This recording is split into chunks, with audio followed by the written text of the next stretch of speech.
fácil de expresar las expectativas que nosotros tenemos respecto a este proyecto y la utilidad que podría tener es que esto debería ser el Facebook de la microempresa a nivel iberoamericano.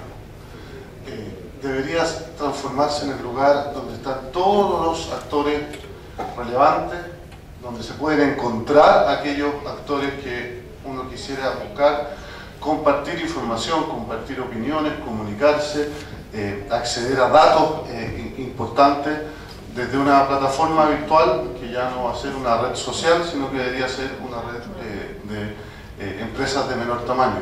Yo creo que esa es la aspiración que hay detrás de este trabajo. Partiendo de la base que cada vez que uno se junta a compartir experiencias, siempre hay un periodo de tiempo destinado a ver, bueno, pero para ustedes, ¿qué es lo que es una microempresa? En tu país, ¿cómo se mide la característica de microempresa o de pequeña empresa? ¿Es la cantidad de empleados? ¿Es la cantidad de ventas que ustedes tienen? ¿Cómo lo hacen? El organismo indicado de potenciarlo dice relación con los rubros de la economía a los cuales se dedican o a la condición y al tamaño de la empresa. El tratamiento tributario que tienen, ¿cuál es? Y así hay una y miles de temas que se tratan de manera diversa, de manera distinta en cada uno de los países.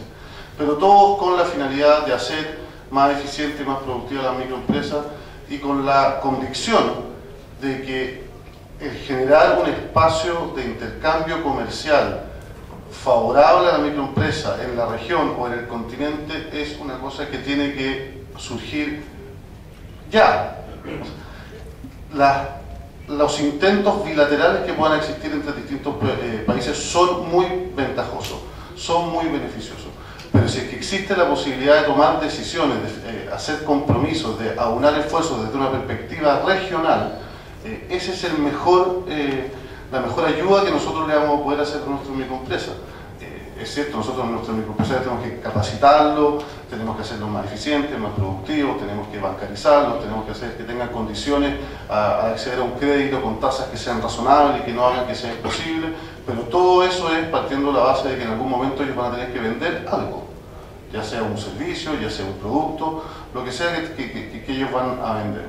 Entonces, obviamente el mejor resultado, la mejor ayuda que nosotros podemos hacer es ampliarles el mercado en el cual ellos van a poder transar sus productos y hacer que el viaje entre esos distintos mercados sea lo más fácil posible. Y eso nunca lo vamos a lograr si es que no tenemos información compartida, datos que midamos de la misma manera, criterios de selección también en conjunto. Entonces, en la medida que esta plataforma nos permita no solamente compartir la información, sino que empezar a hablar el mismo idioma respecto a lo que es la realidad de la microempresa, yo creo que va a ser el inicio de una apertura al mercado al que tienen acceso las microempresas, que va a ser sin duda el mejor apoyo que nosotros les podemos dar. Y terminar haciendo una invitación y motivando al resto de los países que están presentes acá a que pasen a ser parte de este gran proyecto. Mientras antes lo hagan, va a ser mejor. Yo dije lo mismo en México y lo vuelvo a repetir. Las personas que se integraron a Facebook como empresa cuando este inició no pagaron ni un milésimo de quienes quieren ser dueños de Facebook hoy día. Y creo que nosotros vamos a tratar de generar el mismo tratamiento para esta iniciativa. Quienes